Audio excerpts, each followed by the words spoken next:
Coming up on This Week in Law, we've got entertainment lawyer Gordon Firemark joining us, along with Evan Brown and Iyaz Akhtar. We're going to talk about lots of entertainment law stories, including the latest on AutoHop and the Internet Radio Fairness Act. We'll look at some privacy and social web law stories at 2, plus our first report from Deepgeek. All next on This Week in Law. Netcasts you love. From people you trust. This is TWiT. Bandwidth for This Week in Law is provided by Cachefly at CACHEFLY.com. This is TWiL, This Week in Law with Denise, Howell, and Evan Brown. Episode 190, recorded December 7, 2012. Good golly, Judge Dolly. This Week in Law is brought to you by ShareFile by Citrix. Enhance your workflow. Send files of almost any size easily and securely with ShareFile by Citrix. Try ShareFile today. For a 30-day free trial, go to sharefile.com, click the radio microphone, and enter TWiL. Hello and welcome to This Week in Law. I'm Denise Howell, here with my co-host Evan Brown. Hello, Evan. Hey, Denise. How's it going? Happy Friday to you. Happy Friday to you, too. Happy holiday season. And Yes. We've got two great panelists joining us today. What could be better? To catch us up on some of the goings-on in Hollywood, we've got entertainment lawyer Gordon Firemark. Hello, Gordon. Welcome back to the show. Hi, everybody. Nice to be here. Great to see you, Denise. Great to see you, too. And joining us once again, too, is Iyaz Akhtar. Hello, Iyaz. Hi, folks. Thanks for having me back today. I'm a little unprepared, but I'm going to just try to roll with it. Yeah, we really appreciate your jumping on. Cal Raustiala is going to try and join us. He is the other half of the knockoff economy. We had Chris Sprigman on last week. Cal woke up this morning with a sore throat and was really not prepared to do the show in that condition. So we're going to get him back soon. But So we knocked him off, right? That's right. We get knocked off the roster. He's knocked off and knocked out with a little bug. Gordon's not 100% either, but I can't tell it from your voice, Gordon. You have the most gorgeous radio voice. Spent the last 2 hours clearing my throat. So. Yes. That was also recorded and available for a podcast or download later if you'd like it. That one's for a fee. You have to pay for that one. That's right. Before we jump into stories and things, Evan, why don't you tell us what's been going on in your life? Oh, this week I made a big announcement. I have joined Info Law Group. It's an awesome law firm. I'm just really happy to join. If you remember back in the spring of 2011, we had Tanya Forsythe on the show. She is now one of my colleagues. There are 13 lawyers now. I am lucky number 13. Just a really cool practice. There are I guess there are 5 lawyers here in Chicago now with me.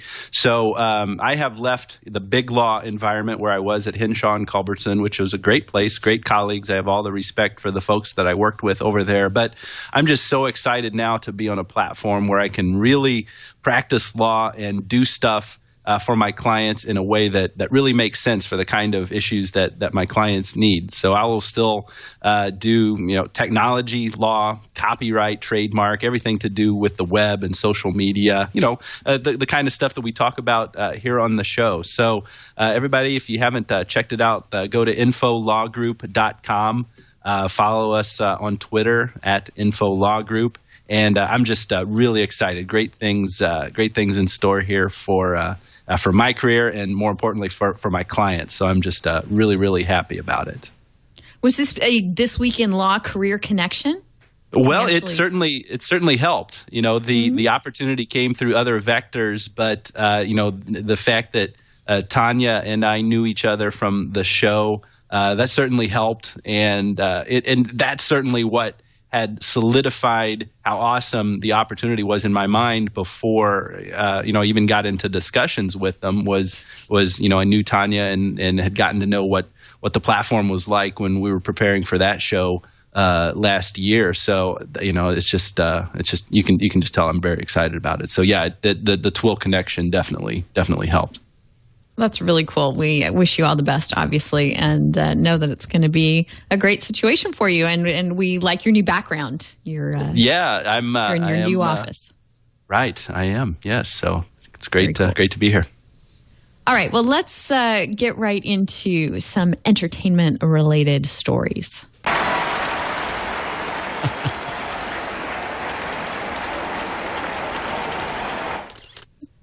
That's purely for you this week, Gordon. That makes me feel right at home. Thank you. Yes, exactly.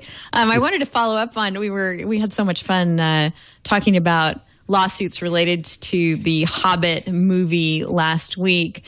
I just wanted to throw in at the beginning of the show here something that caught my eye. I don't know if people have been watching Colbert all week as he's been doing Hobbit Week, but I certainly have and have been enjoying. But there was a little Hobbit law moment in the Colbert show when he had Martin Freeman on, who's the gentleman playing Bilbo. He's also in Sherlock. Really great Dr. Watson in that. So they're sitting at Colbert's interview station with this lush Rivendell background behind them. And I don't know if we want to play it or not. There's a tiny little clip of it I put in the rundown that's just the outro of the show, but it shows you the background. What do you think, Alex? Will we get this pulled if we play a clip of Colbert? If we keep it in context of the website, maybe not. This is all commentary, right? This is commentary because we're just it was totally setting up a Section 107 thing here. If I do it like this, maybe. Let's see. All right. So you can see behind him the beautiful animated waterfalls of Rivendell and buildings. And at one point during his interview with Martin Freeman, Martin jumped on him and said, well, not literally, but quizzed him about the fact that they had this Rivendell background that looked like it was taken right out of the movie and whether he'd gotten the appropriate licensing and all for that. And Colbert, made a joke about it and went on. But I did notice that it seemed for the rest of the week, and I haven't seen all the shows yet, that they did not go back to the Rivendell background, that maybe had been a bit of a dicey issue and somewhat ironic given Viacom's attitude toward copyright infringement and its pretty aggressive stance on YouTube itself and on DMCA takedowns. So I just thought that was funny. Anybody else been enjoying Hobbit Week? I've somehow managed to completely miss it entirely. I don't know what happened. How did I miss the Hobbit Week on Colbert? I don't know. Their whole set is turned into Hobbiton. He's got a prop from the movie that looks like the actual Sting sword, and it's pretty funny. I'm just waiting until they combine it with Discovery Channel Shark Week. That would be some real entertainment. Sharks and hobbits. Sharks and hobbits. Just use your imagination there. Yes, indeed. Colbert is just a complete Tolkien geek. Was pulling out things from the Silmarillion right and left. So he hasn't just read the books. He's read all of the background and source material for the books.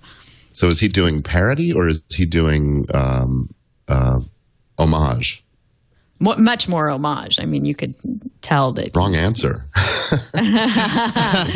Yeah, I know. Parody. I guess it could be a bit of a parody. Well, I'm sure Colbert would argue. Colbert would argue that but by him just looking at it, it's commentary. It's social commentary, and he's reporting it because that's the kind of character he is. I think it'd be. I wonder if that would hold up. It's like, I'm staring at it. That's commentary. So clearly, I'm endorsing it. Well, who else can do parody and homage at the same time better than Colbert? So how do you even talk about what he's doing? Because even when it's an homage, it's a parody. Everything just kind of he says. So, but that's a good point. Just by looking at it. Yeah, dripping with irony. Everything he says is itself commentary, isn't it? Yes. Yes. Well, I don't know if anybody's taken any legal steps, but they did joke about it on the show, and I thought it was pretty funny. All right, moving on from Hobbit Law, let's talk about Dish Network, which has bi-coastal litigation going on in the suit in Los Angeles. A preliminary injunction was sought against the AutoHop service feature, and that was denied. But in the New York suit, that option is still alive and I think waiting to be determined. Judge Dolly G, like Golly G, in LA. I don't know. Denied the injunction. That's awful. Yes. So, Gordon, have you been paying attention to this one and any thoughts on AutoHop and the industry's perspective on it?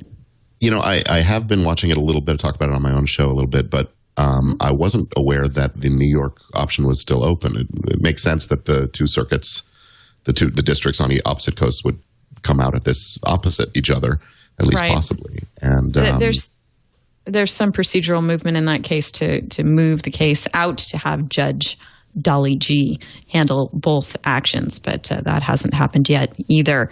So it would be pretty interesting if the California court went one way and the New York court decided to enjoin AutoHop. Obviously, that would impact the parties in the California case as well. I think we might see some pretty quick interlocutory appeal going on to try to get some stance on that clarified. But I think that there's a lot of, questions about the success on the merits element of injunctive relief. And, this could be considered, part of the time-shifting safe zone, I guess you could say. And I think Dish has some strong arguments there. So I don't know. I don't think a preliminary injunction is the right thing here. What do you think, Iyaz? I guess when I first saw the AutoHop feature, I thought it was a brilliant move by Dish to differentiate their service, because effectively everyone just shoving out the same content. Mm-hmm. But I don't know if the time shifting rulings before it have any application necessarily to something like this, because the commercials are what the networks really want you to see anyway, right? Because that's how they're paying for their content. So if they can't show that, they can't show their advertisers that, hey, look, people are watching your ads, then people won't show up and they won't make content. So it sounds like a nightmare for the content companies and for the network. So I'm looking at this case quite carefully. I like the AutoHop feature as a consumer. Mm-hmm. Yeah, I think that most consumers would want to see this survive, even though, we've had folks on the show discuss that to think that the motivation behind this feature is really consumer friendliness is probably a little naive. The LA Times has written pretty extensively in editorial kind of fashion that they think this is really kind of a leverage piece by Dish to be able to bring pressure against the networks and negotiate better with them, whether AutoHop is going to be used on their content or not. Evan, any thoughts before we move on?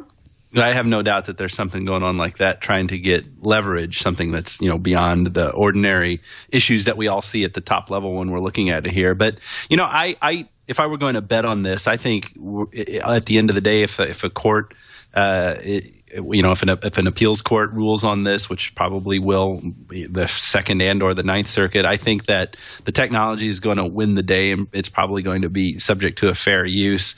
But it will be interesting to see how the courts handle it differently from the Sony case, Sony Universal case from 1984, which is the one that legitimated the VCR and held that time shifting aspect of being able to record live television program to watch later. That time shifting was qualified as a fair use. The difference in this is that the AutoHop feature that allows you to skip commercials makes them much more skippable than what they were with the VCR. At least then, you had to fast forward through it and you could watch it, happening there. With this, it removes the commercial much more definitely. So one of the 4 fair use factors is the effect that the subsequent work is making on the market. And I think that we see a different analysis, a different factual analysis that will happen here, or a different analysis based on different facts here, given that the commerciality of this, or the effect on the market, is really going to be different given the facts that are before the court here. So although I do think that this is probably going to ultimately be characterized as a non-infringing fair use, the analysis will look a little bit different. The court won't just be able to copy and paste the analysis from the Sony case from 1984. Well, a lot of that depends, doesn't it, on how you characterize the market in this equation. If the market is marketability or saleability of the television stream, the program stream, it's going to be one thing. If the market is the selling of advertising within the stream, it's going to be another, isn't it? Right, great point. And we know which way each side is going to argue on that. And then it's probably a little bit of both, don't you imagine, at the end of the day? I mean, there's a lot of creativity that goes on in commercials, and where is the where does copyright come in to incentivize and protect and give something to be enforced in all of this? That's kind of it's tantamount to asking that question in the whole analysis here. Yeah. Well, we're starting to talk about the alternative approaches to advertising so that it doesn't matter if you're skipping over the interstitial ads. Programmers are starting to build in advertising into the shows themselves, or you're seeing lower third advertising starting to be something people are talking about. There are some FCC issues, especially around children's programming, but I think we're going to see more and more of the in-content advertising that, if you want to see the plot of the show unfold, right, you're going to have to see the ad too as it moves along. And another thing that comes to my mind is the technology is just about here, where that set-top box connected to the internet can, allow you to, point a cursor at something on the screen and click on it and be taken to a website where you can buy that shirt or that purse or whatever it is. And I think that's going to be a really important influence on these discussions as the networks and providers get going here. And isn't that great? Because if what's happening here, sorry, Denise, if what's happening here is that the nature of the advertising is changing because of this threat to the incumbent model, look at what copyright is doing by actually not being enforced here. It's if this is what actually happens, if this is found to be a fair use, and then there's more of this kind of advertising because you got to get it somewhere. Look at the progress and the creativity that is being exhibited here, not because copyright is being strictly enforced, but because the courts would take a more lackadaisical approach. So I don't want to get too far ahead of ourselves where, the courts haven't ruled that way yet, but look how nice it could be if they actually keep an anti-copyright maximalist view off Promote of this. The progress by not enforsing copyright. That's interesting. There you go. That's what could happen. It's interesting to think that video on the web, you have unskippable ads, very hard to go around them. If you go to something like Hulu or YouTube, unless they enable the skippable ad. But like on television, when they make progress with something like Dish, that's where the pushback's going to be. But I mean, the advertisers have adjusted, like you were saying, Gordon, with putting in the product placements. And it would not surprise me in the future if we start seeing Tide presents some show. Something like that eventually, like it used to be in the old days. On the radio days, yeah. Because the weird thing is, for DVRs, what I started noticing for movies, on the top would be a persistent piece of information, like the movie title. Because I would always be skipping ads, but I always knew the title of the movie because they just kept it up there. Because you just couldn't unsee it. So I'm sure that there's always a way around this. We're always going to see an advertiser message because that's just business. Yeah, unless the business model changes.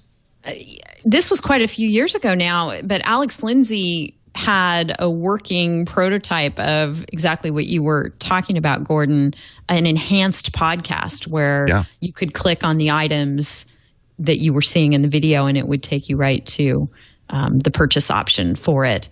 And in IRC, Effin Dunn is pointing out there was a Surface tablet in Suburgatory last week. I will cop to, from time to time, watching The Vampire Diaries on the CW. And that show is so chock full of product placement, it's not even funny. I think Ford puts the cars in, and I don't know if it's Samsung or some other Android phone maker, but they all use some form of cool Android phone, and they're constantly, because they're teenagers, they're constantly texting each other, and the phone is a very central part of the show because they communicate so much that way. So I think it's a win-win. Nobody likes to have to break for advertising, and I think that kind of advertising is probably more effective. Well, how great would it be if you could watch your show and click on the things that you like during the show, and then after the show is over, it presents you with a menu. Hey, here's your shopping list. As long as they're not just links to Wikipedia articles, because then you go down that foxhole and you never come back to the light of the day. If you go and do that. Oh, I was watching TV. Right. So, Gordon, I was prompted to ask you back on the show after I went to On Hollywood and we did a TWiT Live special from there. And one of the people I had the chance to talk to and hear speak was Jenna Seiden from Microsoft. And they're doing some really interesting stuff with the Xbox and doing original programming for the Xbox, including a whole series about the Halo game franchise and I think a made-for-Xbox movie about that. I'm not sure if it was kind of episodic or a movie or both. I think it might be both. Yeah. Anyway, Jenna had some really interesting things to say about working with that kind of platform and making productions for that kind of platform, not just for the web, but also to be distributed on their particular set-top box. And she used this term that when she used it from the stage, my film crew and I all kind of looked at each other and went, what? And the term was new media rules. That it was cheaper for them to make productions in this format because Hollywood has taken, and I think specifically SAG-AFTRA, has taken a more liberalized approach toward what you have to pay people working on new media productions. And when I started to research this a little bit, and I put links to the rules in the discussion points for today at delicious.com/thisweekinlaw/190 if people want to check them out. I think they're a couple of years old now, but I just never run across them. Have you worked with them, and can you shed some light on the new universe of new media productions? Well, I've only had a small amount of hands-on experience with the new media rules under them. We're talking about the union rules here, the Professional Actors Union, SAG-AFTRA.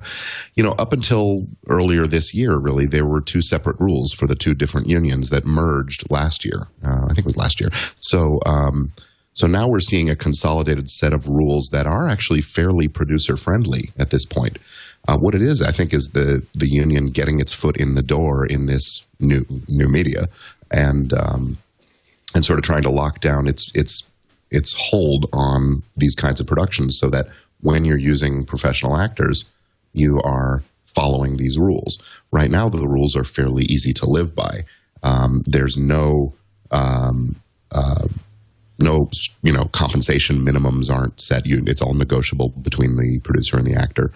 And it applies to all made for new media productions and also derivative productions. So if you've made a TV episode or a film, and you're going to do some webisodes or clips or something like that on the web, it also covers that, and you're allowed to use that stuff without additional payment to the actor for a limited amount of time. And then there's some residuals and things that kick in after a year or so.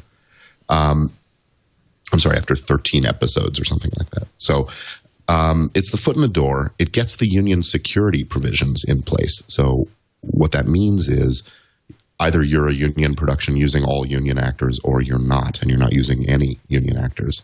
And that's a big step for them. So it keeps the work in the hands of the professional actors, the members of the union, I should say.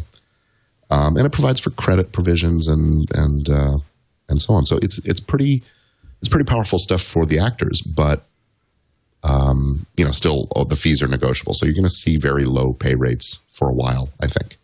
Mm-hmm. This current set of rules, and they're rules. I'm not sure that there's been a negotiation with any real collective bargaining on this. But this set of rules is set to expire. This contract is set to expire in June of 2014. And it wouldn't surprise me to see some minimum compensation structures come into play then. Do you know if the craft union, the grip, camera, audio folks, Berkeley Steve is asking in RC, do they have a similar kind of arrangement? I don't believe they do. And in fact, I think most of that work is being handled non-union for the moment, or off books of the union. The folks need the work, so they're going out and taking the jobs. And we'll see. I mean, I think that this model, this template will work for other unions if they decide to jump on the bandwagon. I haven't looked into that. It's an interesting question. Yeah, I know we were all really fascinated by the idea when Jenna brought it up. I mean, it seems like a win-win for everybody at this point. It helps people who are making made-for new media productions have professional actors participate much more readily than they otherwise could. And it also, for people who are out of work, looking for work, it helps them have another venue. Iyaz, have you paid attention to this at all? No, not to this. This is the first time I'm hearing about this. But it does sound interesting based on, I was just thinking about how there was that writer's strike a long time ago, and how there was all of these rules set up in place back before things were put on the web or put online at all.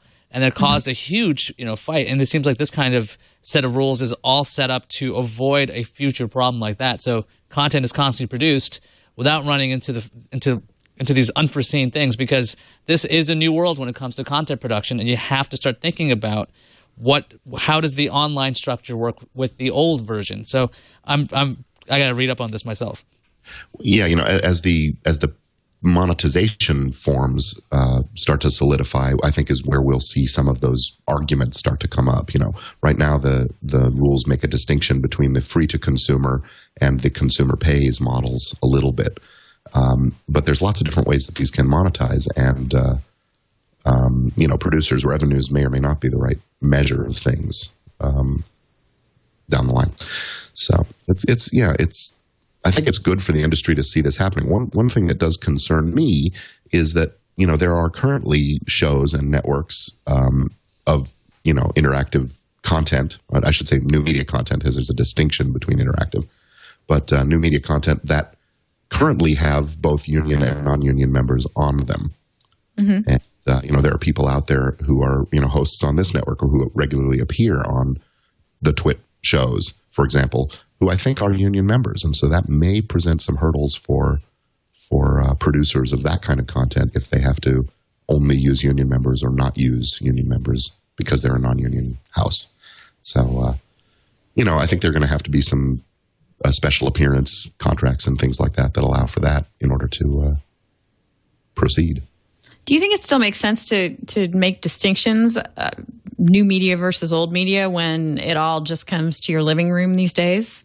I think we're coming to a place where how the production is made, who finances it, who acts in it, who writes it, is becoming less and less clear and differentiated. Do you agree? I do agree. I think the problem is with nomenclature. As soon as you put the word "new" in the sentence, the question is new when? Because what's new today, 6 months from nowadays isn't really new. And we call podcasting new media, but that's 5 or 6 years old now. It's pretty well established as a form, and so we're going to have to start carving out the terminology at some point and clarifying what's new and what's not. And I think one of the ways to define is, it's new if it hasn't yet reached a certain penetration level or a certain degree of stability, I guess you could say. And once it sort of gets to a point where we can define it, it has to step out of that and become its own thing. But the union likes the term new media right now, so there we are. And I call myself a new media lawyer. So, well, a new form of radio. Well, again, new is relative. Pandora's been around for a while, and other internet streaming tools, but they are seeking to have rules changed as to what royalties, et cetera, they have to pay in order to carry their content. The Internet Radio Fairness Act is pending and controversial. Recently, the end of last month, some congresspeople were serenaded by songwriters in Washington on the eve of a hearing on the subject, with the writers contending that Pandora and others are not being made to pay enough for the content that they carry, and that songwriters and musicians are going to basically go broke if this is the road that we're going down. Gordon, I know you've been tweeting about this. By the way, you are one of the most prolific tweeters I have ever come across. You are sort of nonstop on the Twitter. So definitely this week I saw you paying attention to this. So give us your thoughts. Well, I will confess that some of my tweeting isn't happening in real time so much as automation at work. But I do sort of focus my attention on these kinds of issues. Pandora, is in this sort of peculiar space of being a business that's modeled on streaming out other people's stuff and making its profit that way. Terrestrial radio is a comparison that we see a lot. And just for background, terrestrial radio was founded on the model of it being essentially a marketing and sales tool for the music, and the idea behind giving them the right to play music with these very low cost relatively speaking, blanket licenses for the publishing side and no fees paid to the artists was someone hears your music and likes it, they go out and buy the record. Well, that model doesn't stand up particularly well anymore, and terrestrial radio sort of, has that grandfathered into its operations. But these new models like Pandora, and there's countless others like it, they are going to have to pay for the content that they're using, both to the songwriters and to the artists and record labels that own the masters. So really the question is, is the fee that they're paying, is it appropriate that that's higher than the satellite radio folks are paying? Or is it, which way does the leveling happen? Is the satellite radio going to come up, or is the Pandora fee going to come down so that they're roughly the same? And that's really what the legislators are going to have to wrestle with. Well, that sort of goes to what we were talking about a second ago. Does it make sense to differentiate between these various delivery methods? And at the moment, we do have a distinction. I think that Pandora would like to see that otherwise, and the music industry in general would like to see, as you were saying, all the rates for cable, satellite, and internet radio raised up. So we'll have to see what the legislators make of all this. Iyaz, do you have an opinion on any of this? Yes, I do. Okay, so right. This drives me absolutely nuts at this point, because internet connectivity is reached a level where cars have Pandora in them, your phones have them. People aren't carrying around radios. Okay, they're not. Some people who do listen to radio are doing it via an app, so they're doing it via data anyway. So it's kind of it like you were saying, Denise, that content coming to your living room, or in this case, your radio.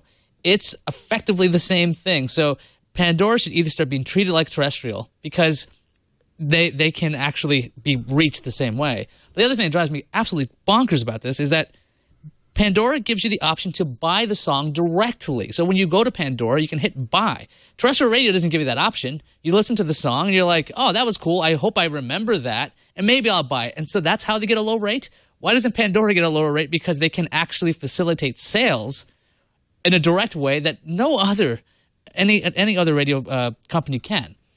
Well, just to clarify, as the terrestrial radio folks are up against the record labels and so on here now too. The owners of the content are trying to get the rules changed for terrestrial radio. So we may see Congress enacting changes to that structure, and we'll see maybe the record companies and artists getting a slice of revenue from the terrestrial side too. Yeah, raising the fees is that's always the call, no matter what. Yeah. Much harder to get into something that's already there than to sort of take this new thing and say, hey, you have to operate under these structures.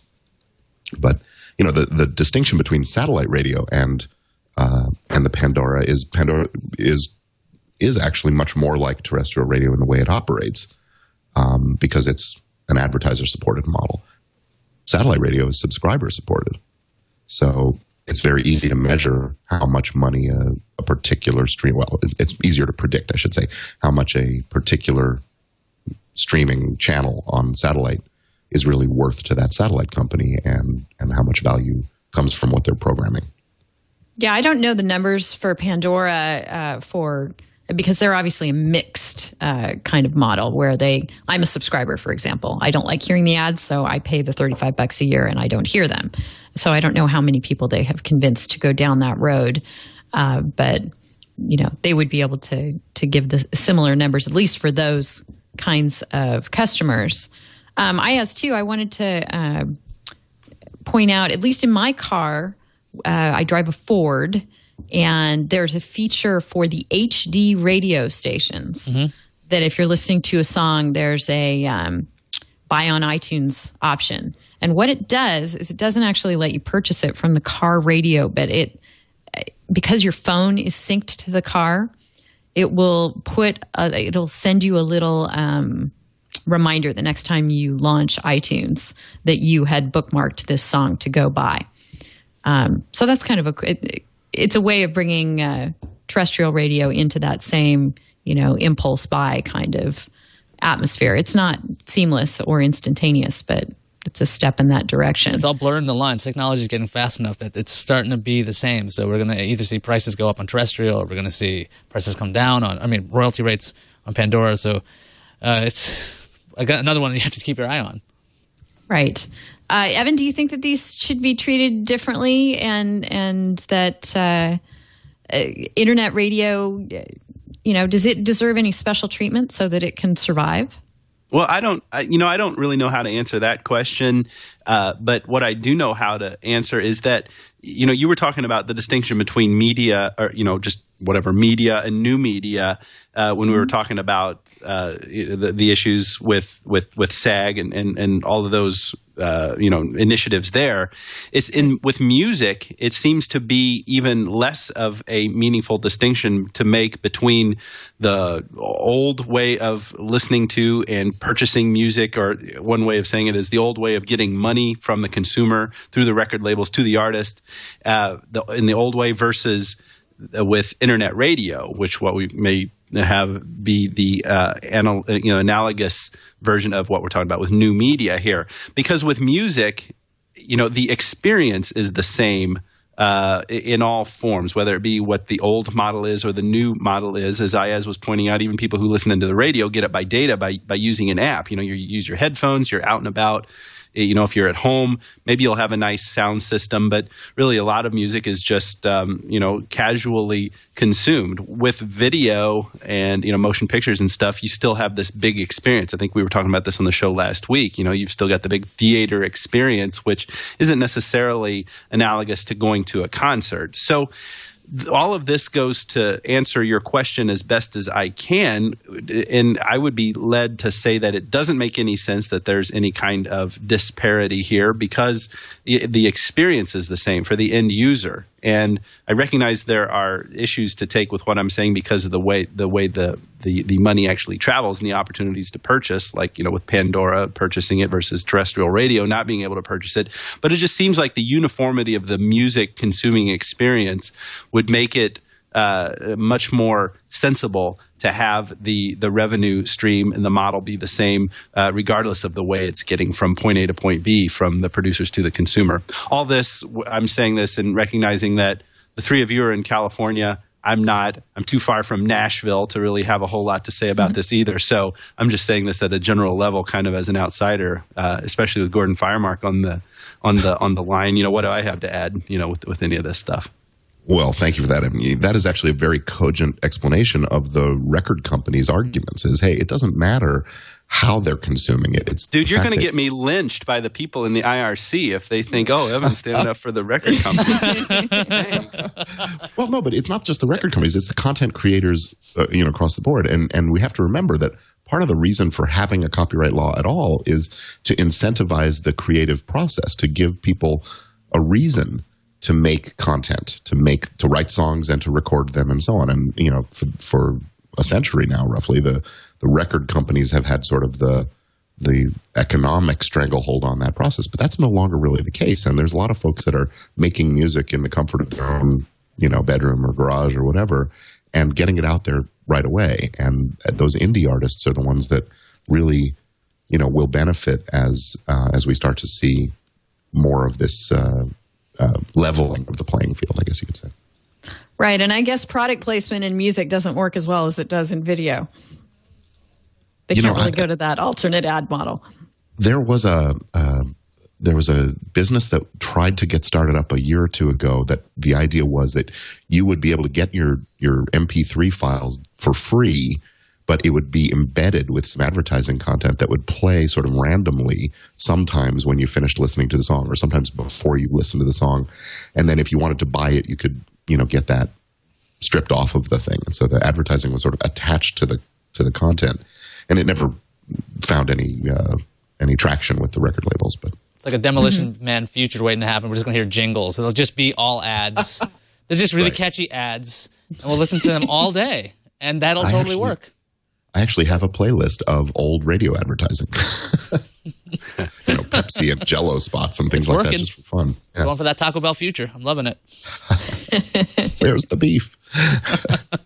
Oh, goodness. All right, well, let's switch gears. We're still in the realm of making movies, TV, and music. This is a fascinating lawsuit over a film called Innocence of Muslims. an actress, Cindy Lee Garcia, apparently was, I don't know all the background on this, but apparently she was tricked into appearing in the film. And again, I haven't seen it. I don't know about her performance, but it seems like she very much did not want to be in this film, and perhaps said some things or did some things that she regrets having been captured and distributed. So she has sued for copyright infringement, claiming that, she never signed a release to be in the film. And again, a release might be something entirely different. She's claiming that there's a copyright in her performance, and she has not licensed that copyright to this film production. And recently the court decided that that argument wasn't going anywhere. This smacks me as much more of a right of publicity kind of a claim anyway, where her name and likeness is being used without her authorization. And I think that's probably what the court decided here. But it was a very novel copyright claim that she asserted. Gordon, have you been watching this? I have. Her claim was that she was duped into appearing in this film because she basically agreed to perform a script that turned out to be different than what the edited film resulted, the resulting edited film. Mm-hmm. She, apparently her performance was dropped into scenes that she didn't realize she was going to be in and things like that. So there is some maybe fraud argument there as well. Mm-hmm. The copyright claim strikes me as, way out there. The actress who's performing from a script that even if it was an improv performance, frankly, somebody else is causing that performance to be fixed in the tangible medium. And I don't think that the actress is necessarily part of that team, unless there's a partnership agreement or something like that. The fact is, I think she did sign some kind of a release. It would be foolish of a producer not to have them do that. Mm-hmm. And so, the terms of that release are really going to be controlling on ownership of the copyright and, what they can do with her performance once it's embodied on the film. Right. Whether she had an expectation that. Yeah. The right of publicity. Yeah. Sorry. It seems like contractually her expectations may have been one thing and maybe the parties didn't spell that out, but. Well, yeah, the right of publicity claims are going to turn on whether or not that release is a valid release and so on. I mean, the typical release says, I agree to be in your film and you can use my performance any way you want, and as long as you pay me the money and give me the credit, we're good to go, and that's what actors are signing. That's part of the benefit of the bargain for the producer. But if the inducement to enter into that release, that agreement to appear in the film, is based on some, material misrepresentations, that's going to be the strongest argument here. That the release is invalid because it was induced by fraud. And I don't know how she's going to prove that. The fact is, scripts change over the course of production. When something happens, there's an ad lib in a particular scene, everybody goes with it, and that sometimes becomes a part of the finished film, and that's also understood in the custom and practice in the industry. Iyaz, were you surprised about this case at all? The theory just sounded like a law school final question. I'm looking at this, I'm like, hey, this is kind of neat. Is this accurate? What if she hit the record button? It just reminds me of I think the last time I was on here, we were talking about, I think, a monkey taking a photo and who owns the copyright for that. So I'm just like, oh, this is an interesting idea, interesting theory. I don't think it's the right way to go. But I'm not surprised the way it turned out. Indeed. It sort of falls into this update in a story we've covered before. Facebook has been sued about its sponsored stories mechanism that put you without your permission into basically an ad that was broadcast into your friends' news feeds. And they've been attempting to reach a settlement in that case. The federal judge said, no. The amount seemed arbitrary and wasn't compensating enough of the people that had been damaged. Now they've come back and they've made another proposal that's before the judge. And again, this is all about right of publicity and whether Facebook had people's permission to use their name and likeness in this way. It seems like, at the end of the day, it doesn't seem like the settlement is going to pay anybody really any more money than the original proposed settlement, which is about $10 for anybody who was impacted by this. But they're taking another turn at the bat to see if they can get a settlement approved. Evan, have you looked at this? Well, you know that I just kind of fly off the handle every time we talk about class action lawsuits on here, and I just say the same things over and over about how I don't like them. And so, fine, they got to a settlement on this. I don't see the real effect to anyone except for the plaintiff's lawyers. So, whatever. You've got to read Cash Hill's story on this over at her Not So Private Parts blog. She points out that there was a guy who famously wound up promoting a 55-gallon drum of sexual lubricant last Valentine's Day. And she says that means up to 2 million Facebook users could get paid out. Though honestly, the sex lube guy should get at least $20, right? Personally, I'd ask for at least $5,000 to appear in a sex lube ad in case anyone is interested. So, is that a lot? Is 55 gallons a lot?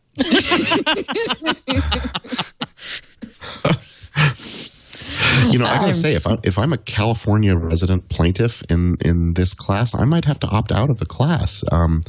We have a pretty strong right of publicity statute here that provides for statutory damages of $750 or actual damages suffered. And Section 3344 of our civil code is the right of publicity statute here in California. I don't know what other states have in terms of statutory damage provisions, but right.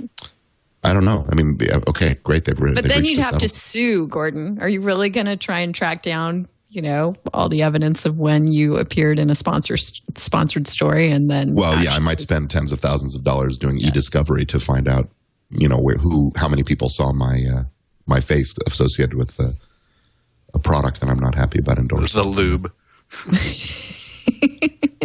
Well, yeah. Anyway. So if you're the lube guy and you live in California, you may want to think about opting out. Who knows? As you live in California, are you going to opt out? Am I going to opt out? I don't know. I don't know if I totally miss this story in general, and I don't even care if my picture's next to these things because I'm so private on Facebook anyway. So if my friends are seeing this, I don't know what exactly I'd be worried about because they are pretty tight with me. But if I was as public as other people, I would probably be freaked out that my face was there and probably stay in the class. How on earth? I'm looking now at Cash's article, and there's actually a screen capture of the 55-gallon tub of sex lube being sold on Amazon. I guess you can get just about anything on Amazon these days. I wouldn't have expected that just one. In time now, for whether the that's eligible for Amazon Prime, that would be interesting. Maybe free, but maybe not 2 days. Yes. Now, I got an email asking for a shameless promotion of the Gonzaga IP Blog, a blog run by students interested in IP law at Gonzaga University Law School. And so I'm more than happy to give their blog a plug. It is quite a nice thing. And I found a great little topical article on copyrighting Christmas and Christmas music. And it's sort of giving you the rundown of what Christmas music has gone into the public domain and why we hear Silent Night over and over again, Jingle Bells, etc., from countless artists come Christmas time. So it's an interesting overview of the Copyright Act and what it actually takes for something to go into the public domain. What I thought was interesting in considering Christmas music is, all these songs have gone into the public domain, and it certainly doesn't prevent folks from monetizing them.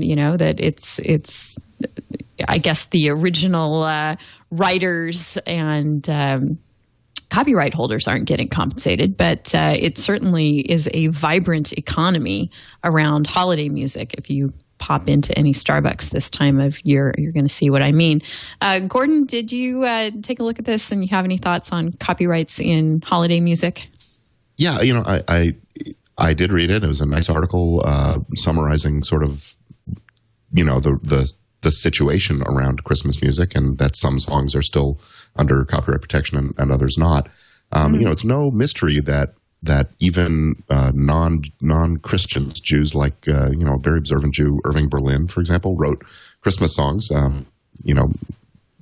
He saw the potential there. So some of these really traditional Christmas songs are extremely valuable to the copyright holders. And, that's why folks are still writing new Christmas songs. The traditional stuff is going to go in the public domain, and there's an opportunity for songwriters to capitalize on this 1 month of the year roughly when they can really get some cash flow happening. The advertisers, television advertising uses these songs a lot and pays a lot of money for them. So it's an interesting little niche within the copyright sphere, and the music publishers and record labels are glad to have it. It's also, even these traditional, as you were saying, even the traditional songs are being re-recorded by modern artists. And so those recordings are valuable for the record label. Yeah, some might say ad nauseum. The article from Gonzaga also points out that a couple of songs that you might think are in the public domain because you hear them so much actually aren't, and that's Rudolph the Red-Nosed Reindeer and White Christmas. So if you're planning to use those in your forthcoming holiday special, you better clear the rights on them. Any thoughts on this, Iyaz? No. Not really. No. I was just thinking of Christmas music, and I'm just thinking of my shopping list that I have to take care of. It's like, darn, I'm so behind. I just got to say, I would pay a lot of money not to hear Christmas music. There's your medium right there. That's your new. That's the new media. Pay not to get ads. To Pandora. All right, Evan. Anything? Well, that was a really well-written article on the Gonzaga blog. It was Trey Reichert, TWiL, but that was a really well-written article, especially for a TWiL. I guess the thing that blew me away is that it has been 18 years since Mariah Carey released All I Want for Christmas. Can you believe that? That was from 1994. So, what would the holidays be without Mariah Carey singing All I Want for Christmas? Good. It'd be very good without it. Exactly. I guess that's why you just decided. For me, as I said, all I want for Christmas is not to hear it anymore. That would be an empty spot in my heart without Mariah Carey singing "All I Want for Christmas." She's not in my rotation, though. I am familiar with the tune. I tend more toward the Kingston Trio this time of year, which is really also not in the public domain, although ancient. Let us thank our sponsor for this episode of This Week in Law, which is ShareFile. Of course, everyone in business has had to deal with emailing a file that was too big to attach.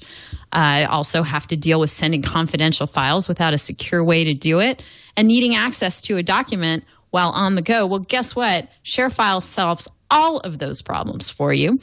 It is the all-in-one business solution for sending, sharing, and receiving files of almost any size. It comes to you from the good folks at Citrix. It was designed for business and can be customized to meet your company's specific needs, whatever they may be. Every single file stays under your control, so you know it's secure. You get to manage who has access and for how long. You get to see when files are opened and by whom. And you never have to deal with a client saying, gee, I didn't get that file because it was too big and you tried to send it by email. It allows you to access files from any computer or mobile device as well, so it functions as your secure cloud storage. I use it in my law practice. Evan, now that you're more independently operating, you have more control over your IT destiny. I hope you guys at Info Law Group will check it out. It's certainly been really invaluable to me. Anytime that I need to make sure that a client gets a file, anytime I have any concerns about the file being very media rich, whether it's a video or a presentation, ShareFile's just, a no-brainer. It's going to get it there. It's going to make sure that the confidentiality that we have to maintain as lawyers is maintained. I highly recommend it, and I want you to try it today. Don't just take my word for it. Go sign up with this special offer. You get a full 30 days for free. So go to sharefile.com, click on the radio microphone, enter TWiL, TWiL, and give it a try. Let us know what you think. Remember, visit sharefile.com and type in TWiL. Thank you so much, ShareFile, for your support of This Week in Law. All right, unless if anybody else has any burning sort of entertainment industry stories that we haven't covered here today, Gordon, anything else on your radar that you think we really need to pay attention to before we move on? I have an interesting tidbit that sort of came up with, are you familiar with these TV commercials where Santa is driving the Mercedes-Benz and he's got them all lined up in his garage kind of situation? No, that sounds like a commercial I might actually watch. Yeah. Well, the bit is there's this, just string of dozens of great looking cars, vintage Mercedes, new Mercedes, and so on. And Santa is walking down this row looking for which one he's going to take out for the spin. And then he goes out and takes it out for a spin, and he's got 8 white Mercedes, and he's driving the red convertible following behind them, sort of the Rudolph, the sleigh behind the reindeer thing. Excuse me for a second. And you were cussing again. There. No, I had a cough. I apologize. Okay. I thought you just had a swearing fit. So Jay Leno, who is a collector of of classic cars, did a little parody spot on his show where he said, "This isn't the whole story," and it shows him sort of hearing a noise, and he climbs out of bed and he goes downstairs and he sees Santa pulling out of his garage with this Mercedes. They've cut this thing together really nicely. And then he gets out a shotgun and starts shooting at Santa. It's really funny.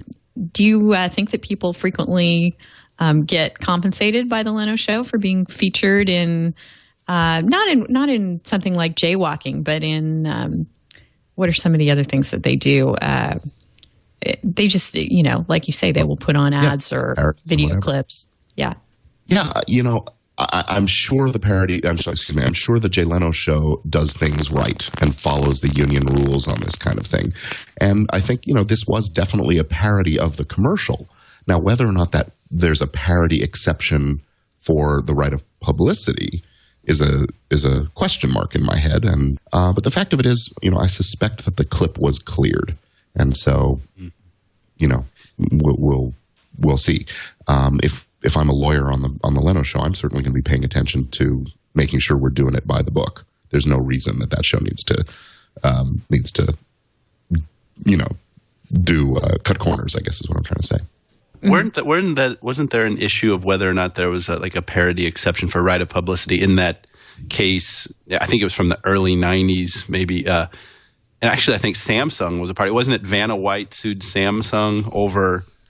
You know that case I'm talking about where they had the robot that was like Vanna White turning the letters? And I'm totally just bringing this up. I didn't study this case because I'm just thinking about it now. But there was something in that about we'd have to see how that case turned out. I forget what the I don't remember the outcome of it either. I'll say the distinction there is that Vanna White's actual likeness wasn't used in that ad, and it was commercial. Well, it was a character that was designed to be Vanna White, but it was a robot. Yeah. It wasn't actually Vanna's photo. The difference is the Vanna White thing was a very commercial use, and so it's commercial speech, not as heavily influenced by the First Amendment as non-commercial artistic speech. And I think the parody or this video, the Jay Leno thing, is probably protected, very strongly protected speech under the First Amendment. Okay, well, I was telling my mother the other day that we could do an all privacy show because there's so many privacy related stories every week, and people seem to be so interested in that topic, and it changes, as the technology changes and as our uses of it shifts and adapts. So we've got a few of them this week. Let's take a look at them.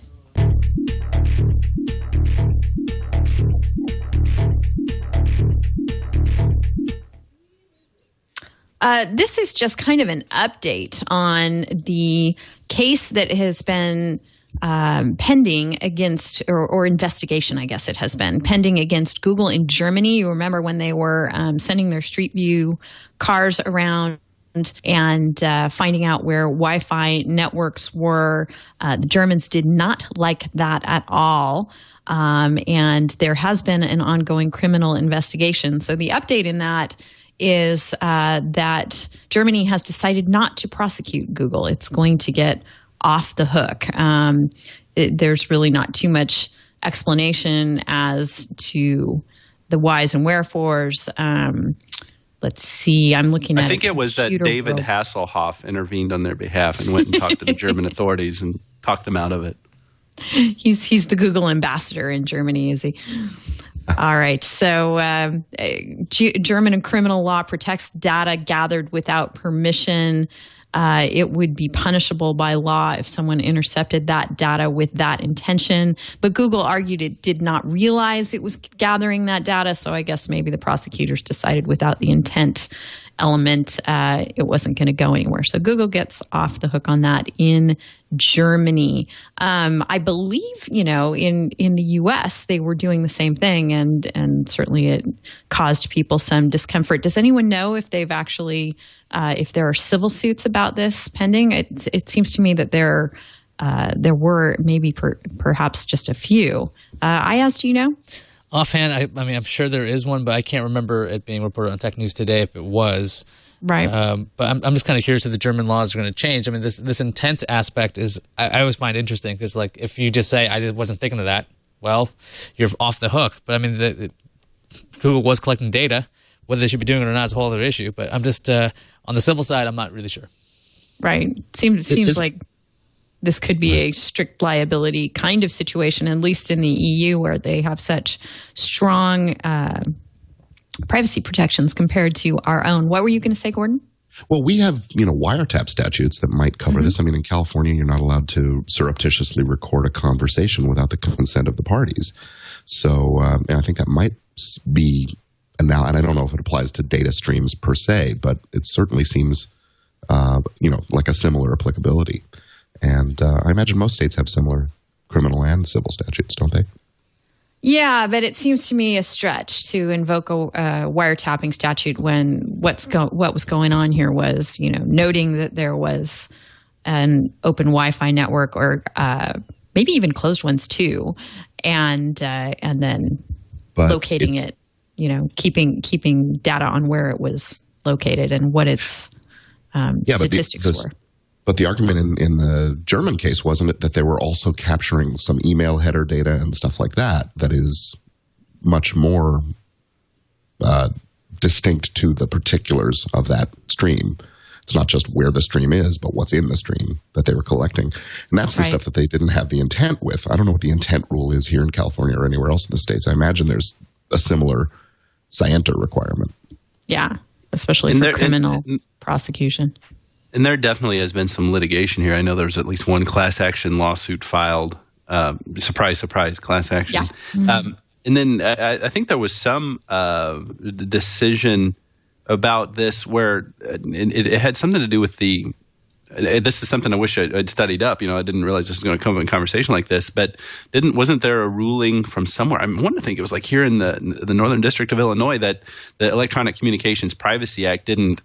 I probably shouldn't say too much because if I'm getting this wrong, I don't want to lead people astray. But it had something to do with an interpretation of the Electronic Communications Privacy Act for these unencrypted signals, and that the issue is whether that fell into the exception of the Electronic Communications Privacy Act, not being a type of communication that was susceptible to being eavesdropped upon. So I know there definitely there's been some litigation here in the U.S. over this stuff that I think is still ongoing. And if it does, in fact, fall into the exception and the ECPA preempts the state law, then there's the answer to my question. Yeah, if it would preempt it, yeah.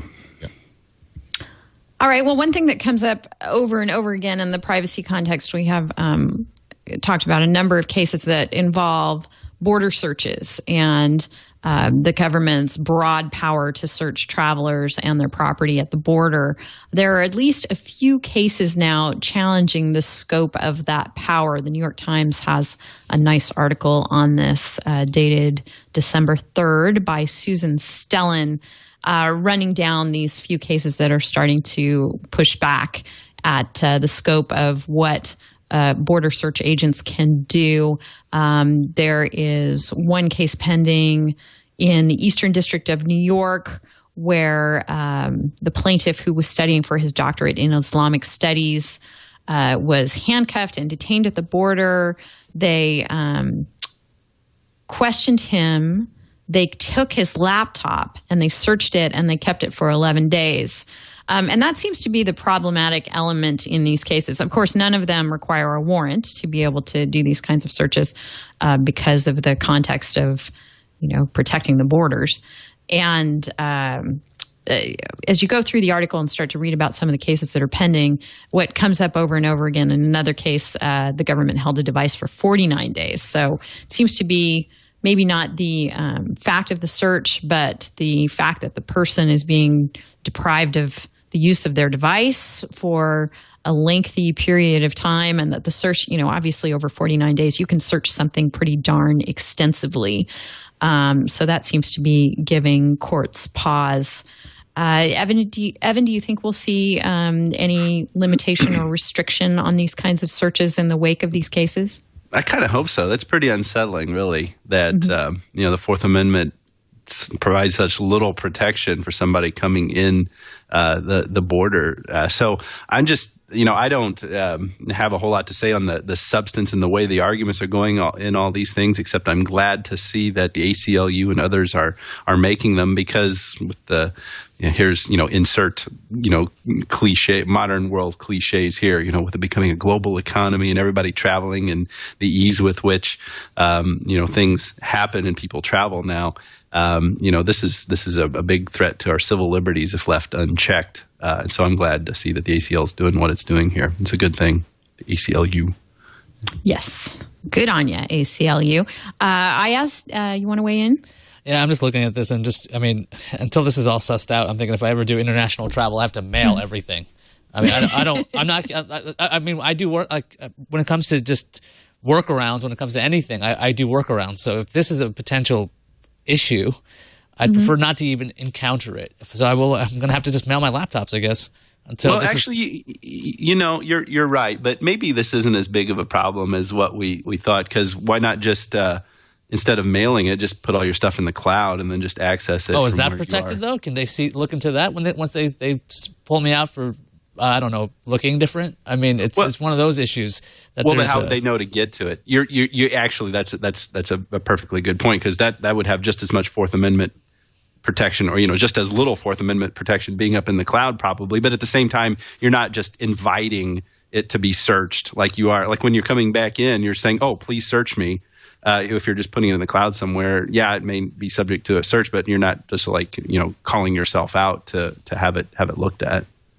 You got to remember to log out of your cloud services and stuff before you travel across that border, so that they aren't, just opening up your laptop and seeing your Dropbox folder full of stuff or whatever. And that's actually a weird one, because it's on your machine as well. So right. So make sure you don't name your files with anything that would make them sound like child porn. It's like border search here. That'll be the folder. Go for it. This is a great discussion to have in the wake of our last couple of shows, where we've been discussing how things stored in the cloud may not be as secure as people might think they are, or as private. They may be subject to warrantless search, a la the data on the mega upload server, on and on. We've had a number of those kinds of stories lately. So here, what I'm hearing you guys say is, well, if you're worried about border agents, if you have everything stored in the cloud and the only thing on your machine is a browser and a couple of apps, and Gordon, as you say, you can't be logged in, then you're at least going to be safe from that kind of search. You think? Safer. Sounds like Chromebooks for international travelers. That's the hook for Chromebook right now. It's like all your stuff isn't there anyway, so what's the difference? It's all your laptop once you log in. That's right. Yeah. So if you have a Chromebook, I guess, set up those account passwords. Set up multiple accounts so that you have to enter the account password to access that particular data set. That moves it from a Fourth Amendment issue to a Fifth Amendment issue, because then whether or not they have to compel you to give the password is the next one. Right. Let's just keep going down the line. I like this. Let's just start with the second, All righty. Well, I'm going to just encourage people to check out, try and digest, pay some attention to. It's a topic that we brought up on the show before by an author who has paid a lot of attention to it, Zach Whitaker. He currently has a piece at the cbsnews.com site on the topic. And his theory is that despite the very stringent privacy protections that the EU has in place, that the Patriot Act is so broad it clashes with those protections and might be able to get at data that the Europeans would think is protected. And apparently his theory has been validated in a research paper titled Cloud Computing in Higher Education and Research Institutions and the USA Patriot Act, written by legal experts at the University of Amsterdam's Institute for Information Law. So yes, they agree that the Patriot Act is sort of a backdoor into data that would be protected by EU privacy law. So I cannot pretend to know more than what I've just described to you. But Zach has written a pretty lengthy exposition on this and analysis of the study that was done.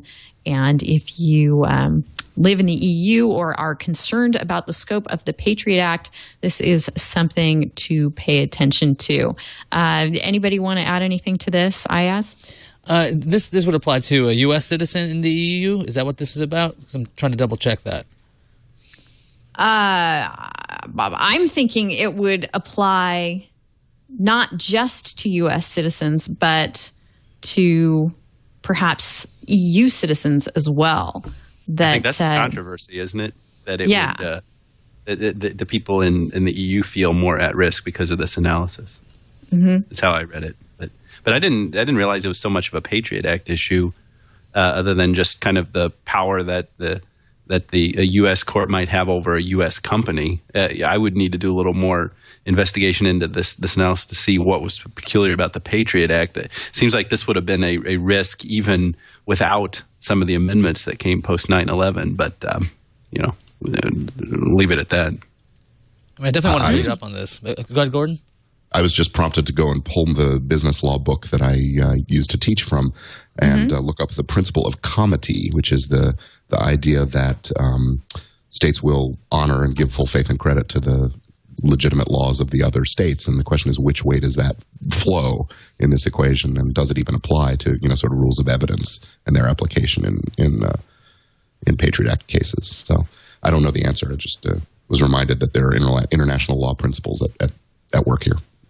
Right. Definitely go check out Zach's article. He's a very knowledgeable person on this subject, probably knows as much about it as any journalist out there. And so if this is of concern to you, it's definitely a good read. From the IRC, I'm getting something I didn't know. It has nothing to do with technology law, but it is breaking legal news that is pretty interesting, and that's that the United States Supreme Court will review gay marriage for the first time in 2013. I hadn't seen that before, so that's going to be interesting. I wonder which states. It's probably the Ninth Circuit thing, isn't it, with Prop 8 from the Ninth Circuit? Yeah, probably is Prop 8. So that'll be more fireworks from the Supreme Court in the coming year. Let's look at something in the arena of social web law.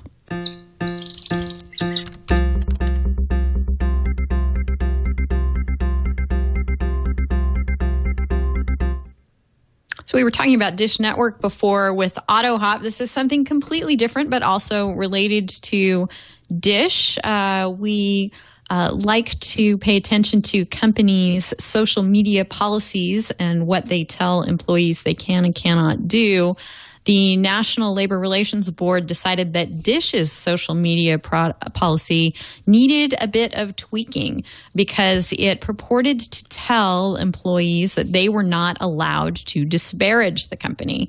So if they had something negative to say about AutoHop or the company's position in the case, and they said it in social media, that would be a policy violation and grounds perhaps for firing or discipline on the job. The NLRB doesn't like that and has told Dish to change its policy. And I guess, that's definitely an indication for other companies that they're going to have to do so too. I think this is really interesting because I think it's a very common kind of a thing to slip into a social media policy that, if you're going to be putting yourself out there on Twitter or elsewhere, that you do so in a way that's positive for the company, and that negative comments are either prohibited or discouraged. I think that that's not an unusual thing to see in this sort of policy. So the NLRB must feel that that is not conducive to employees being able to organize and have their rights as employees to get together and form coalitions to support one another. So that is an interesting little tidbit. Evan, what do you think about this? Yeah, I mean, this is an issue that's been coming up with some regularity in front of the NLRB for the last couple of years, and it no doubt gives enterprises something to be concerned about or, to be wary of. I always hate talking about pitfalls and avoiding risk, but that's what, this is all about. The enterprises implementing these kinds of policies that really serve to foster a reasonable, perhaps not a lawful interest of the enterprise, but to keep people that are on the inside from saying bad things in the outside world. You can understand why a company would want to keep its people quiet.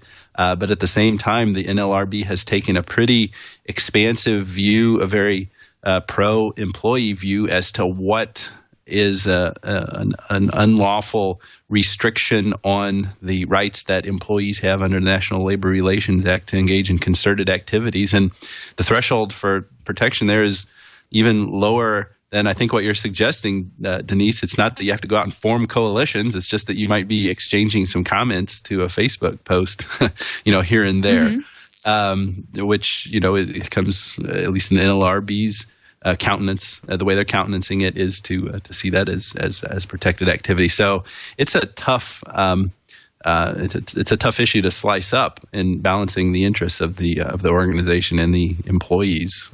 So it's one of those issues that employment lawyers, management side employment lawyers have to spend a lot of time thinking about. Right. The NLRB is concerned with making sure that people can engage in union activity, collective activity. And so it apparently thought that having employees not make negative comments impinged on that somehow. What do you think, Gordon? Well, I'm very troubled by this. I think this is an effort by the NLRB, a government agency, to enforce the principles of the First Amendment against private entities. And I think that the private entities themselves have First Amendment rights as well that are, at work here. And frankly, aren't employees, at least to some degree, fiduciaries of the companies they work for, and don't they owe the company a duty of loyalty?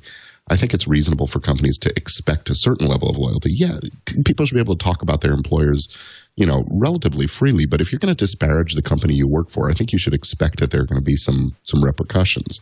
So I think it's just a matter of time before some company says, wait a minute, and takes this up on appeal, this kind of thing. I think there needs to be a middle ground. We have to find that line where that you don't cross if you're an employee. And I don't think the rules, favoring concerted activity by employees and labor to organize and so on, necessarily give the right to do so in such a public way that it damages the reputation of the company. So I find it troubling. Iyaz, what do you think? When I was looking at this, I was kind of curious why these workers couldn't sign away this idea. I mean, if you're going to sign onto a policy or you're going to sign into an employment contract, why can't you just say, we're going to abide by this? I mean, I guess the idea is they don't have the power to strike it out and try to hand it back to whoever's employing them. But I guess what Gordon was saying is that concern of why is the NLRB getting involved to this level with a private company? This is not like a government agency when it comes to anything. So why is this the case? And as well, if you're going to say comments about your company publicly that are disparaging, there will be repercussions. It's just that just seems like the intelligent way to go. It's curious to me right now. Want to know more. Well, I don't think that we should go so far as to say that there's a bright line rule that establishes that it's okay for you to go out and disparage your company. I see no reason. And again, let me say I'm not an employment lawyer, and I'm just based on my understanding of what these decisions from the NLRB are saying. I mean, I see no reason why it wouldn't be permissibly prohibited to say you can't go out and badmouth the company. What is protected is concerted activity, which is activity more like, hey, the working conditions are a little rough. Let's band together and see if we can go talk to the boss and improve those conditions here. So, if we are to look at this, I certainly share in Gordon's concern and Iyaz in your concern as well. But, I think we need to be a little bit careful to not overstate, what the NLRB is actually saying, which by extension is what the National Labor Relations Act is saying. We don't want it to be a point where companies get so much overwhelming power over individuals that they can't, stand up to the man once in a while. Let me relate this to a recent entertainment law issue, or not law issue, but an entertainment industry issue. The actor Angus T. Jones, who's on 2.5 Men a couple of weeks ago, made some public statements in the context of a religious leader, and he was sitting next to this religious leader, and he said some disparaging things about the show that he's on, that he makes a very nice living from appearing on, and it seems to me that although that was not social media communication, it's the kind of communication, it's very similar in its nature. Should he be subject to discipline by the employer if he goes out and says to people, hey, I don't like the show I'm on, don't watch it? Uh-huh. Yeah. If he said it on Twitter, would it be any different? And he came out and apologized, and that's been worked out as far as I know. But I think the company should have the right to at the very least, write him up for that kind of thing. Well, sure. And he was saying that the show is filth, which is a commentary about the show itself and was not about his working conditions, I don't think. I mean, certainly not directly. And if you're anybody but an employee and an actor on that show, I'd say he would be entitled to say it, free and clear. Yeah. But when you have a contract, you have a duty of loyalty to your employer, I think. That sounds right. I would run it past an employment lawyer, but that sure does sound sensible. Hey, Evan, you were right. It is the Prop 8 case that's going to go before the Supreme Court. And some DOMA issues, too, right? Wasn't there a couple things going up? Yeah. Yes, exactly. Yep. The U.S. Defense of Marriage Act, a 1996 law that 2 federal appeals courts said impermissibly treats illegal married gay couples differently than heterosexual couples. So that will be definitely closely watched next year. Let's talk about something that I found really, really sad. It's a little trademark issue. There was a Twitter account. There still is a Twitter account called @NYT and they had, it's a parody account, like many, many parody accounts on Twitter, that, let's see, what was their shtick? It was New York Times articles that were like overly obvious headlines. Oh, yeah. So, guys, we all just ate a lot during the hurricane, and the Times is on it. So, funny little quips about things that were actually appearing in the New York Times.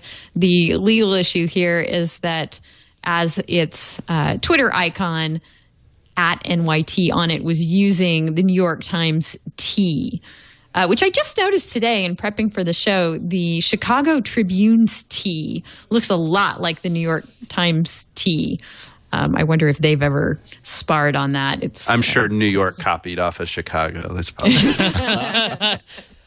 I disagree. No doubt. Anyway, the New York Times did not like the use of their T. I guess they thought it was confusing, and that even though this is a parody account, that people could think that it was actually the Times.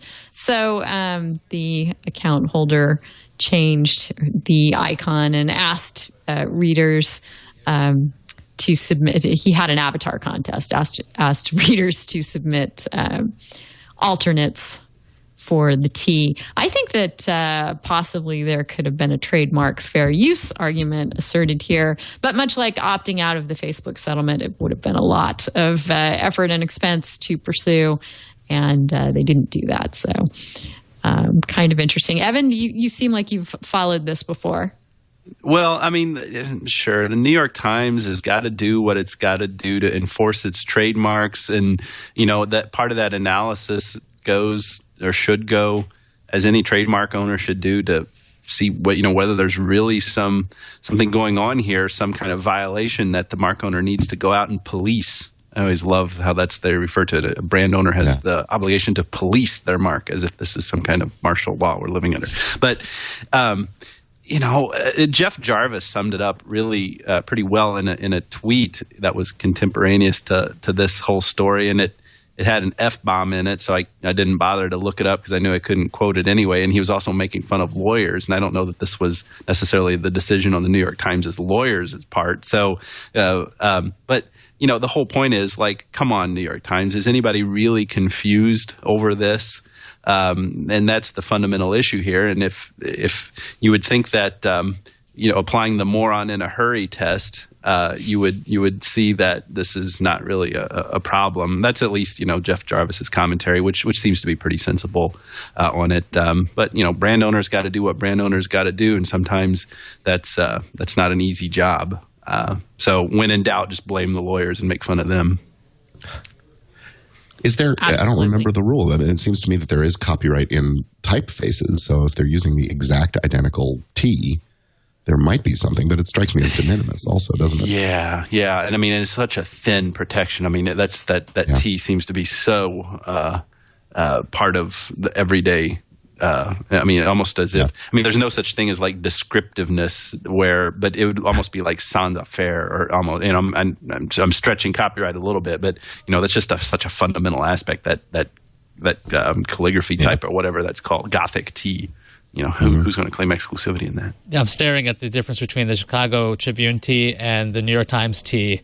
And it's like an extra little diamond on the New York Times one. It seems silly for the New York Times to go after this account, but it would just be as easy for the account to just grab a Gothic font that's available for free and just throw on that T, because it looks like it. I mean, if the fact that he lifted the T, that's I think the big issue. If he just found a font that was similar and did the same thing, who would care? Like, I mean, could the New York Times actually have a case if they had a different Gothic font? I mean, I don't think so.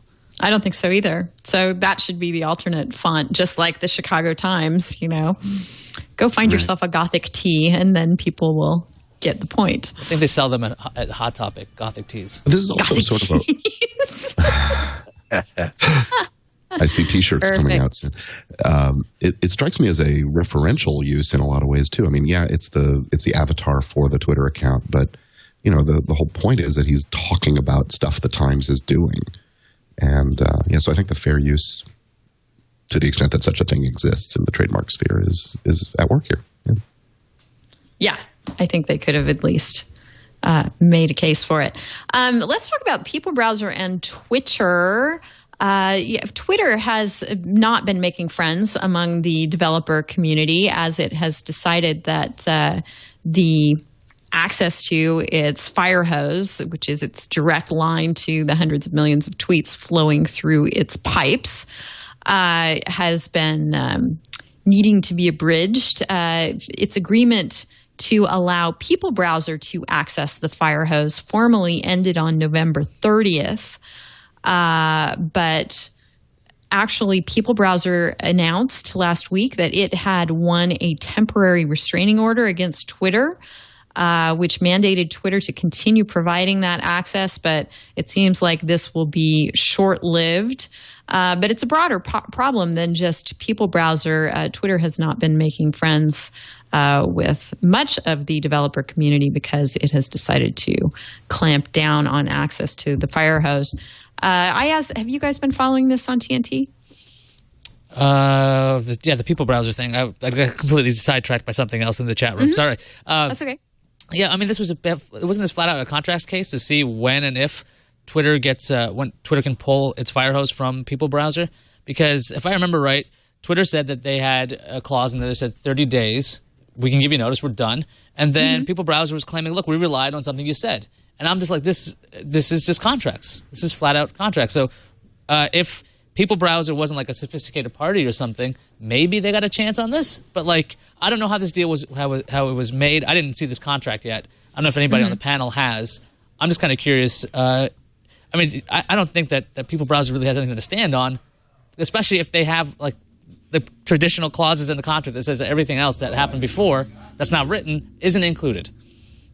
Well, how about the developers that don't have specific contracts with Twitter that are just simply accessing through the API and then the API changes? Do you think that they have any foot to stand on, Evan? Well, I mean, just kind of thinking about it in the abstract, I would think that you would make the argument that data like that is kind of like the air, and you can rely on it to continue to be there, but it's really not up to you whether it continues. So if you start suffocating because that air goes away, it seems to be you have decided to act in a certain way in reliance on that, not knowing that it was going to be there. Is the convoluted nature of the way I'm responding to your question making it really evident that I'm thinking out loud and I didn't know where I was going to go when I started answering it all? So no, I don't know. I mean, I see it both ways, to be honest with you, I guess, is what probably where I'm going to come out on this, because, if you're going to build a business model on something and Twitter's making this available, especially if Twitter comes to rely on it, or if Twitter comes to know that you are relying on it and continues to facilitate it in some way, that changes the analysis somewhat. So this is one of those situations where we want to see the open web and development and stuff to happen. So how do we enforce legal frameworks to make sure that happens while still giving credence to fundamental notions of contract law, which Iyaz is very correctly fixated on in this analysis? So, Evan, you know how sometimes on the show we'll be talking about something technical that's involved in a legal dispute, and we might not necessarily understand how that particular thing works, and it would help the legal analysis if we knew exactly what was going on under the hood and what was connected to what and how things were being accessed. I think it's happened probably 4 or 5 times on this show already. At least. Yes, I know that feeling.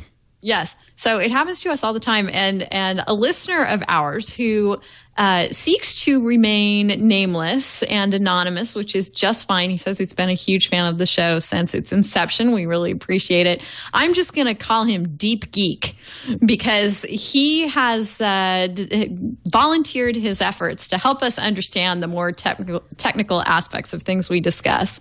And he's done a bit of an analysis for us, or a response. Last week we were floundering around trying to decide how Moocher Hunter might work, because we talked about that case that Cachefly wrote up, where the person was apprehended for using Moocher Hunter. They were crashing on their neighbor's Wi-Fi and downloading child porn, and they caught him without a warrant, but with Moocher Hunter. So here's our first Deepgeek report follow-up on Moocher Hunter, and he or she says it's part of several Wi-Fi kits. There are several different varieties, but most are just prepackaged copies of Linux, usually Ubuntu or Debian, with a bunch of networking and Wi-Fi analytic type tools packaged in and ready to go. It's usually a live CD you boot into. And here are a couple of thoughts on how this would work in the situation described. With child porn, most people would be surprised at how little material is out there. That doesn't make it any less awful, but there's fortunately not much of this sort of material out there.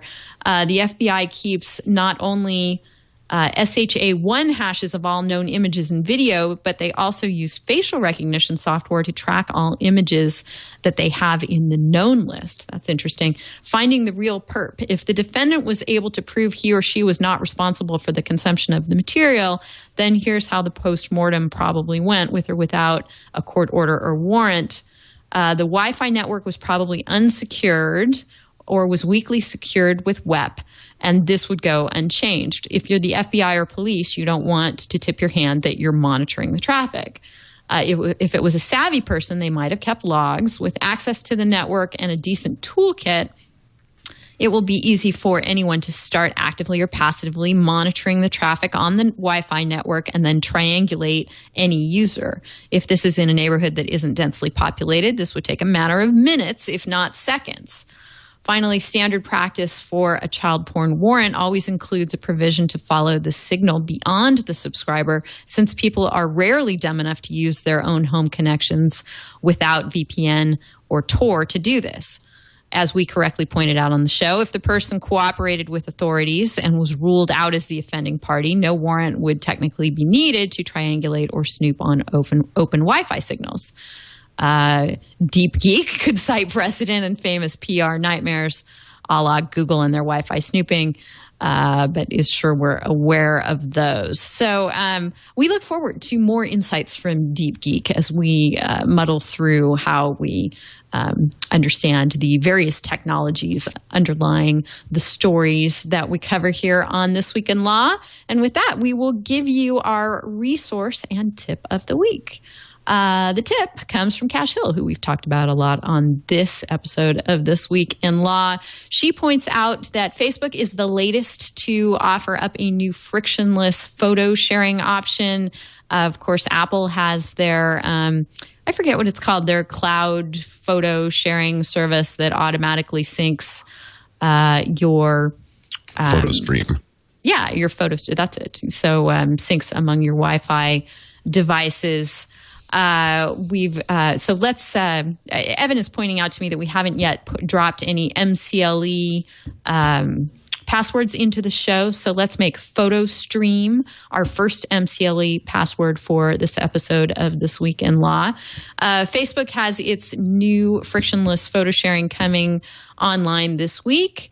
So you may be tempted to start putting all your photos into your Facebook universe. Cash has a great article on why you might not want to do that, pointing out how difficult it is to delete things that you share in that kind of a way. And the great line, thanks to these helpful tech companies, your photos are starting to replicate like wet gremlins. So I don't use PhotoStream or the Google Plus equivalent of it, and I doubt that I will use the Facebook one. Not so much because I'm, terribly concerned about privacy, but because I'm really, really particular about editing photos and making sure that they look good before I put them out into the interwebs. So that's why I have it turned off. But she's right that this is a privacy issue, and you should think twice and be aware that Facebook is dangling this in front of you as of today. Then our resource of the week is a great Authors at Google talk with our non-guest today, Cal Raustiala, a co-author of The Knockoff Economy. He gave a great talk sort of summarizing the book and giving more concrete examples. We hope to get him on the show to have even more of the fashion industry and cuisine and sports and the things that we touched on with Chris last week, where you have low copyright protection and lots of innovation. So he gave a great talk at Google LA that I encourage folks to check out as our resource of the week. And with that, we will thank our wonderful panel for their insights and time today. Evan, so great that you had good news to announce today, and wonderful chatting with you. The same, yes. Always enjoy our conversations, and thanks for letting me tell a little bit more about Info Law Group at the beginning of the show. Gordon, great to talk with you. Great to, like I said, meet you finally after years of reading your stuff and listening and watching. And Iyaz, great to catch up as well. Nice to have you on this show. So, yeah, great to be here. So Evan, now that you are making this career change, are you going to, I saw that you popped up on Google Plus. Are you having a change of heart as to your approach towards social networks or no? Well, I'm dipping my toe into Google Plus. When it came out, I was resistant. Well, it's been 18 months or so now since that came out. I got invited to participate in a hangout this morning that was a discussion about social media. So there actually was a catalyst for me to join in. I see. With that. You were dragged in, kicking and screaming. Well, yeah. I mean, at least it wasn't totally involuntary. I realize, hey, it's not that big a deal. It's just like kind of hanging out there by, with a small H, there, and it's always there with you when you're in the Google environment. So it's not so bad. The sky hasn't fallen. I still, I'm still alive. So, but yeah, how I have a, for the first, 3 or 4 years of these social media platforms, I was really into all my activity on these various platforms, but just realized that kind of life is simpler when I have scaled back, and I like observing more from afar. So, but yeah, Google Plus seems like a friendly place. Everybody there's, everybody's been nice to me so far. That's good. Yeah, scaling back, I definitely advise, certainly around the holidays. So go easy. Gordon, great to chat with you again.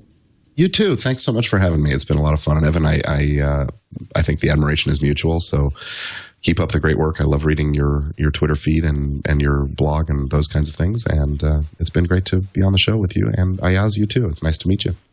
Very cool. Yeah, Iyaz, really appreciate your jumping in with us. You've had a long morning with TNT and TWiL back to back.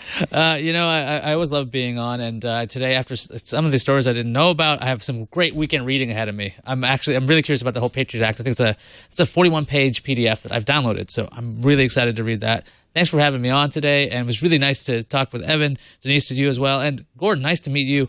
This was it's always fun and a learning experience when I'm on TWiL, so I had a great time. Right. And I need to drop one more MCLE passphrase into the show. Let's go ahead and make it Gothic Tease.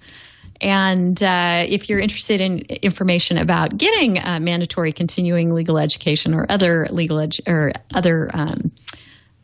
education credit for your particular profession, we've got a page over on the This Week in Law wiki that can give you lots more details about that. And of course, you can find our show. You can tune in with us every Friday at 11 PT 1900 UTC when we record live at twit.tv. You can find us on iTunes and YouTube and all the places that you look for shows like this. And our whole archive of shows is available at twit.tv/This Week in Law. We're on episode 190 this week, cranking along toward 200. So we'll hopefully see you next week on This Week in Law. Take care.